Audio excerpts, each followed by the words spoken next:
Hello, I'm Karen and today it is Friday and I am going to be sharing with you how to make the traditional Granny Square. That's the very first original actual pattern of the Granny Square that I could find in Walter Weldon's crochet book.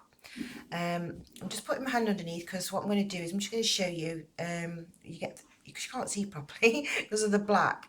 I'm going to share with you how to get this lovely little finish in the centre. The sewing together of this isn't described in the book. The sewing together of it is my interpretation to be able to go with the actual rest of the design of the way that everything is explained. Okay, so the reason why I've got black behind me is because I'm working with white to start off with, but then part of the way through my video, obviously when I get to working with the black, I need to move my tablecloth to show the white one underneath. So please bear with me if things go a little bit pants. And I'm not quite sure how this one's going to go. So I'm going to move that out of the way. I'm going to share with you as well that in the book, it actually says to use a fine bone needle and to work this in a firm manner. So I suggest that all of your colours of yarn, whichever you choose, are all approximately the same sort of width, or I don't know, in America what they're saying, worsted weight yarn. If you use worsted weight yarn, use it all the way through so your yarn's always the same.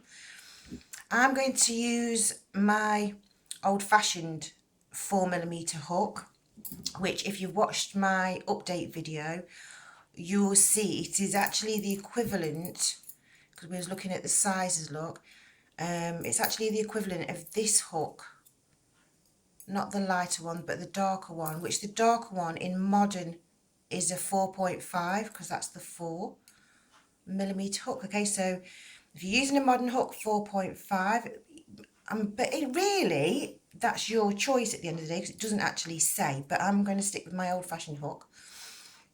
Let me just put those hooks out. Oh yeah, because when I move my tablecloth, I need to be that.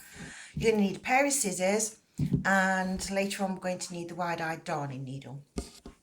Okay, and hopefully during this video I will be able to prove as well to Dr. Potter how I know that somebody who's an accomplished crocheter wrote this pattern, and it's not one of Mademoiselle Rigaud's, because it does say in the book that they was using the bell gauge to measure the hooks. Now this pattern hasn't actually got anything except for you to use a fine bone hook. So but anyway, let's begin. Now most of you know how to make this, so like you just, but maybe we'll see as we go along. I'll show you what I mean. All right, so I've made my slip knot and we're onto my hook, and it says to commence with white wool with a chain of 5. 1, 2, 3, 4, 5. Join. So we're going to put our hook through the beginning chain and slip stitch together to make our join. It then says to do a chain 3 to stand for a treble. Now remember, the book I'm reading is written in English crochet, so if you're an American crocheter, I will be saying to change, which stitch is which anyway. So we're going to do a chain of 3, so that's 1, 2, 3. So if you're an English crocheter, that's standing for a treble, and if you're an American crocheter, that's standing for a double. It then says 2 treble into the circle, so that's 2 double. So 1, 2. Then it says, and it's got a little star, 3 chain, 3 treble in the circle. So that's 1, 2, 3, and then we're going to do our 3 treble in English or double in American. 1, 2, 3. It tells you to repeat that twice more. So that's 1, 2, 3. And then our 3 stitches, whether they be a treble or a double, depending which country you're in. So that's 1, 2, 3.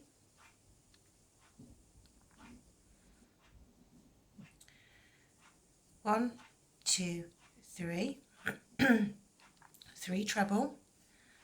1, 2, 3. And then it says to do a chain of 3 and join at the top which the round began. So that's 1, 2, 3. Join at the top, so we've got 1, 2, 3 stitches at which the round began, and fasten off. Okay, which most of you will say, well, that's just perfectly normal. There's nothing, I don't know any different to that. Now, when I was taught how to crochet a granny square, I was taught to do a chain of 3 in the centre, and I was taught to do a chain of 2 for the corners. Okay, so you'll have something that looks like that. Yeah. Okay, so move that out of the way.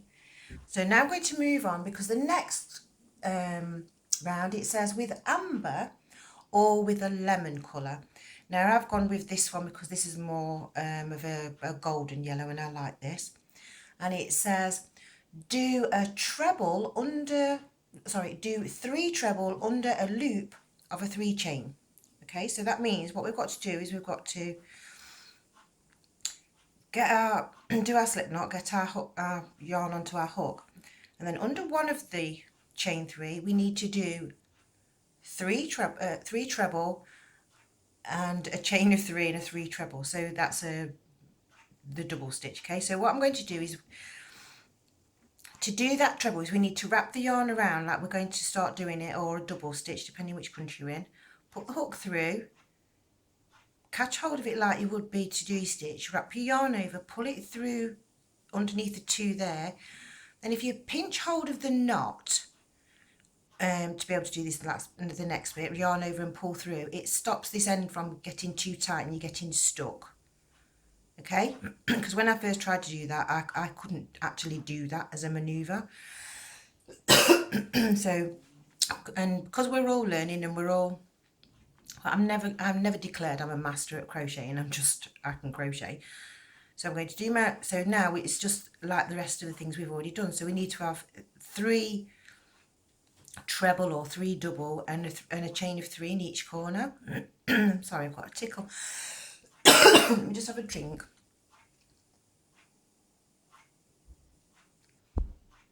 Sorry about that. So that's 1, 2, 3, and we're doing the 3 more into the same corner. So that's 1, 2, 3, and then into the next corner. 1, 2, 3, chain 3, 1, 2, 3, and back into the corner. 1, 2, 3, into the next corner. 1, 2, 3, chain 3, 2, 3, oops, into the corner to do our 1, 2, 3. I'm sorry, I've just realised I'm like to one side. I'm so sorry. I told you I've got to be careful with this video. And then 1, 2, 3, 1, 2, 3, and I mean 1, 2, 3. Now it tells you to join into the treble stitch in which the round commenced, into the top of the treble stitch, which if you're joining underneath there, you're going to go underneath your 2 strands, and by joining it like this, I'm going to fasten off. So I'm going to fasten off, and you'll see, because you've joined in the same place where you started, if I can make this nice and tidy, you're going to just put a knot in here, otherwise your work might come undone while you're working. But this means that it's easier. When I was taught to do it, I had to do it like a chain 3 up, so I ended up, when it came to sewing in, I'd got a yellow stitch at the bottom. Well, I didn't actually have a yellow stitch because I wasn't taught in colours, but it'd have a strand of yarn at the bottom and a strand of yarn at the top, which when it's done like this, it means you can actually collect your 2 strands of yarn when it comes to sewing in. Okay, so that's our 2. If you sit and manipulate it, it does make your proper square. And then we've got to do the same again with, because it actually says, just get my notes because I had to write it to translate it so that I could actually understand it, because as you know, I actually learned American crochet terminology and I didn't learn in English. So, and it says the same again. It says, with ruby, green, blue, or any colour, do 3 treble, 3 chain, 3 treble, all under a loop of a chain 3 from the last round, which is a corner loop. Okay. And then it continues on to say 3 treble in the little space between the groups of treble stitches on the side of the square. Repeat this 3 times. Join to the treble stitch at the beginning of the round and fasten off. So we're doing the same thing again. So we're wrapping our yarn around the hook first into our chain 3 space. And then you're going to wrap that over there, pull that through those 2, and then like I said before, hold on to the knot and then pull that through. It's a lot easier to do that way. And obviously the more squares you do, the more you practice.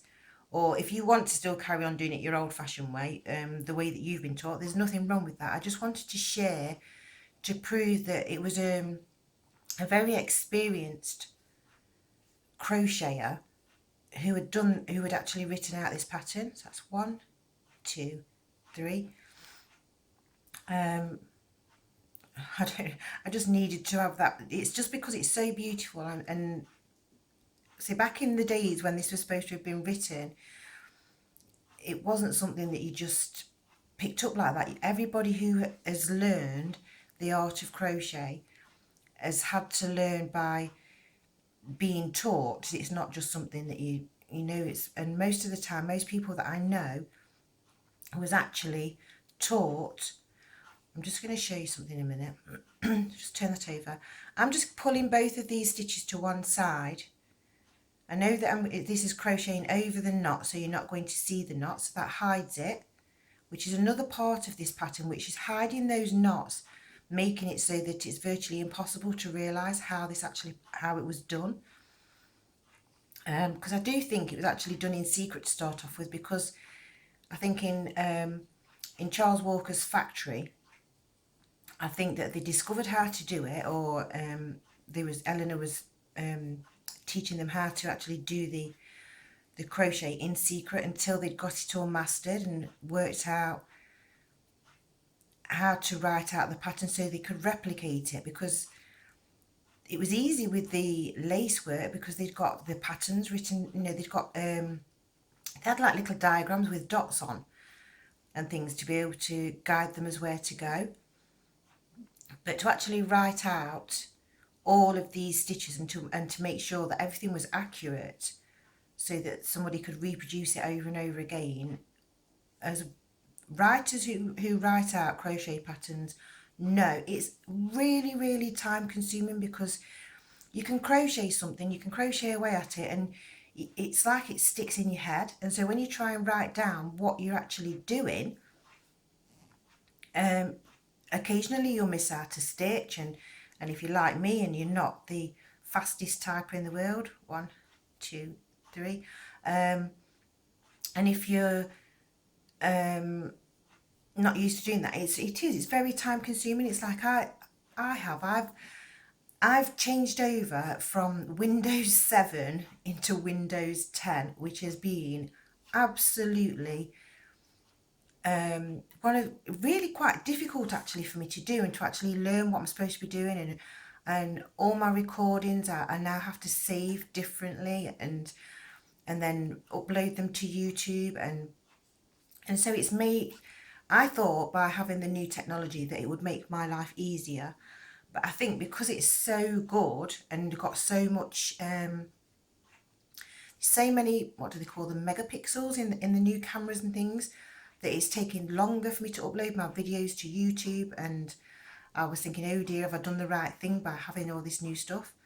1, 2, 3. But the quality of the videos are absolutely beautiful. I can't argue with that.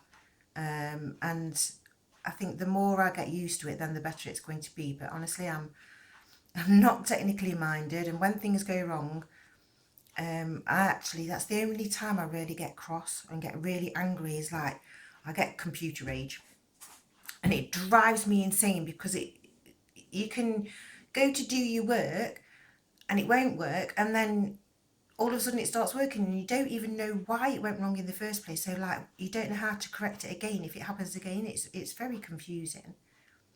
So here we are at the end of the round of the red one, and we're going to slip stitch underneath the 2 strands of the knot of the beginning and slip stitch into there. I'm going to fasten off. I always like to leave myself a couple of hooks length, which works out to be about 12 inches of yarn at the end of every single one of my bits of work. I say, oh, leave yourself a nice length of yarn. And the reason why I do that is so that I personally have got plenty of yarn to be able to manipulate while I'm sewing, because I like to sew in my ends, because I want to make sure that everything is secure. I don't want all my hard work. I've done this beautiful blanket for it then also start coming undone, because once it's all sewn together, it's quite difficult to be able to repair it. So there we go. So that's the first 3 rounds. Now this is where I've got to move my tablecloth. So excuse me for a minute. I'm going to move this one so that you have my white tablecloth underneath. There we go. Okay. And my black yarn is already for me. Hey, that went quite well, didn't it? I'm impressed with myself. I did worry about that. I also like to always start in the corner to the right hand side of where I've done my knots. I don't know why, that's not something that it says you have to do, but I do. And also, once I've made myself 4 squares, that's when I sit and I sew all my ends in. But I will show you today how to sew all your ends in. Now for the black one, like I was just saying before, I always leave myself like 2 hook lengths. For the black, I like to leave myself at least 3, because we're going to use this to help, it just makes it easier so you can sew in the ends. Where's my other one? There we go. So I'm going to make my slip knot.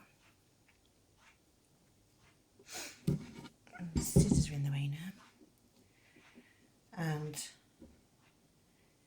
do this treble, or as a double in America, there, holding onto the knot, slipping my way through.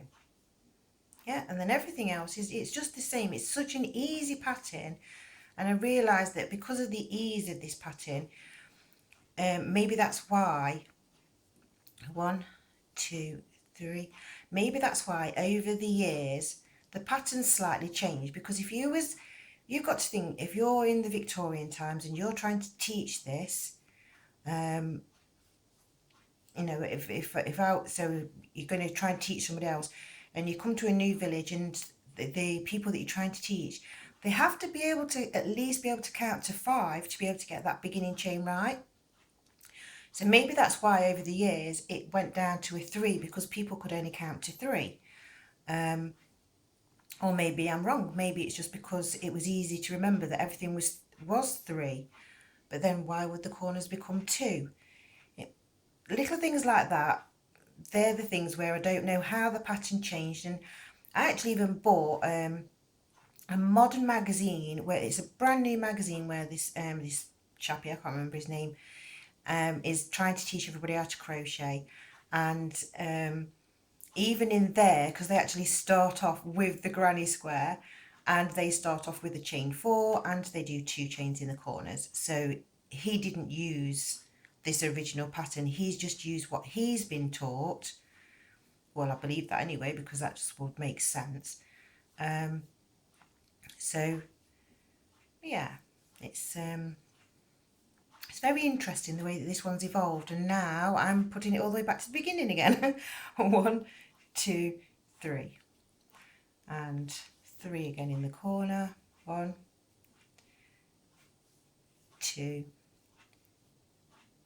3. And this is one of those patterns as well that you learn it off by heart, and you can sit and you can chat and you can crochet, and it's one of those lovely, delightful things to do. But also when you realise as well that, because we've got all of these ends that need sewing in, whoever actually designed this pattern didn't mind having to sew in all of their ends. And like I said before, the mention of the blankets, to be able to do this as a blanket for a bed, I'm going to work it out for you and tell you exactly how many squares you're going to need. I did have a rough idea before, but I haven't got that on the paper today. 1, 2, 3, and I read that many things, and I don't remember everything off by heart. I keep my notes so I can go back and look at them. And I say, but the patterns that I make myself, I tend to make them over and over again, and then the pattern is stuck in my head, and then I can then write it down what I'm actually doing. Because say when you're first designing, you go, oh, that shape's a little bit wrong, oh, I just need to change that bit there or move that there, and you're not really thinking about all of your stitches properly. And plus I handwrite everything down first, and then do it again, and then I have to leave it. I have to walk away from my patterns and leave them for a few weeks, and then go back again with a fresh mind and a fresh eye, and then have a look and see, is there any mistakes? Is there anything that I've done wrong? 1, 2, 3. And then after that, I then crochet it out again as if I'm following the pattern, and I say the every single line out loud to myself, you know, and well, I am talking to myself, but you know, I do say them out loud, and mark all my handwritten work to make sure that there's no mistakes in there, and then I have to go and type it all up. Now that's the bit where once it's typed up and it's on a computer screen in front of me, and sometimes I just sort of like look at it, and I don't even notice I've accidentally missed out something, and I do apologise for that. It's not an intentional thing, and I imagine that most crocheters that write patterns will experience the same sorts of things. So then I'm cutting that off, leaving, like I said, about three or 4 hook lengths. Let's see what I've done. I'll measure this. So from hook to end is 1. From hook to end, that was 2, 3. Yeah, I have done 4. So that would be yeah, just twice as long as I normally do it. And there we go. Just put my knot in there, and that's it. That's the actual square itself, okay? And that's what you're going to actually make. And I'm going to show you how to sew all the ends in as well, just so that, I mean, I know it's probably common sense to some people, but then for other people that really haven't done this, if you've got to realise how long this takes just to be able to make. I'm timing this video because it is quite a little time on it, or when you record your stuff it does. And pardon me. And I know I've chatted, but I've still worked all the way through while I've been chattering. So what I'm going to do now is I'm looking at my chain, and I want to just very gently come underneath a loop and come down into this centre point here and bring this strand neatly. I need to pull the longer end through. And pull that through, because if you do that nice and neat through there, that's very hidden. You can't see that I've actually done that. And that thing was part of the, this other end is the one so I can pull it tighter. Now I'm not going to pull this really tight because the whole point of this is to have the holes and things. So I'm just going to pull it a little bit just so it's neat. And then I'm just going to tuck this underneath where you've gone over, you've worked over the actual chain work, and pull that through there.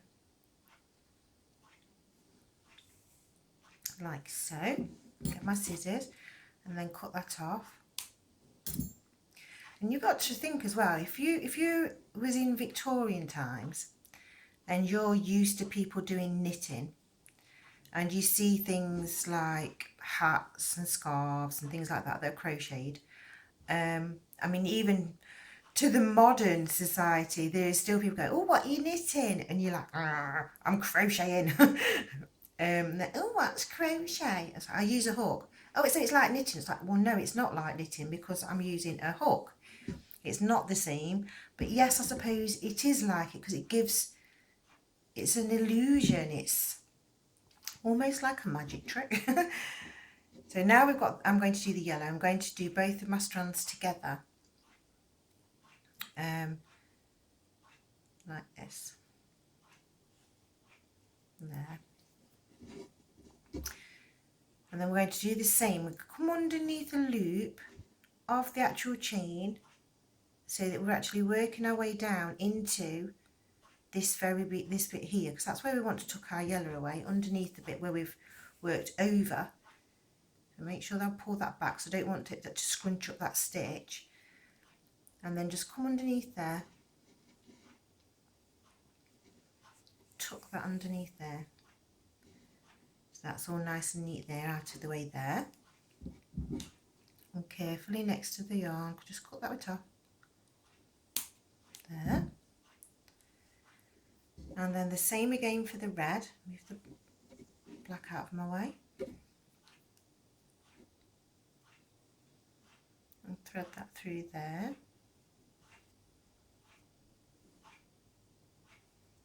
There. I'm going to come underneath the strand and then underneath a little bit there, just to get into that bit of the work there. Oops. Make sure that stitch has gone back to its correct length again, and then coming underneath here and tucking it out of the way. And we know it's not going to come undone because I've actually tied it in a knot. But it's just to make sure that your strands are all neatly hidden out of the way. There. I'm just going to pull that back a bit because I felt like I pulled it too tight there. And there we have it. Cut that off. So, there we have one square. Okay?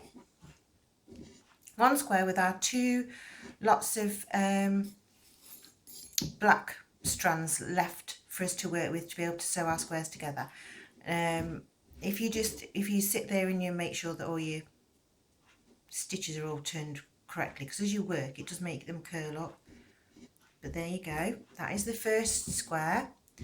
And if I go back to this, the one that I've made, my sampler, if you want to make yourself a sampler like this, you're going to need to make yourself 4 squares.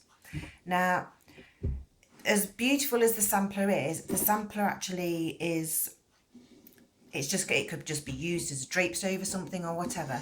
But I also noticed that when we actually start to do the border, you can actually turn it into a little cushion, which is what I did for my mum. I made my mum one and I made it into a cushion and sent it to her, because the way that the border works, the very first row that you're beginning, where you can just see this little white stitch here, there's a chain hidden underneath the pink, and so that would, it sandwiches the two pieces together. So if you want to go and cut yourself a piece of cotton and just sew that together and just use the stuffing like you would use in your toys, like I said before, I use the what do you call them, the cushions from Wilko's. I just get the stuffing back out of it, the infill things. Okay, so you can do that, and I'll show you how to do that as well if you want to. Okay, so looking at the time, because I've gone on to 30 minutes now, I think it was about 29 minutes to 30 minutes to actually crochet and sew in the ends of one square. Okay, so if you think about that, that was 30 minutes. So 30 minutes, that's 1 hour to do 2, 2 hours to do 4. Yeah, so it's going to take me 2 hours to do 4. It's going to take me 4 hours to do 8. And then once we've got that, I'm going to leave you for a couple of days. Make the squares that you want to make. You might just want to make 4. You might want to get it over and done in a couple of hours. And I'm sorry that you're going to have to wait until Monday, because I've got some other things that I have to get on with today. So I can't.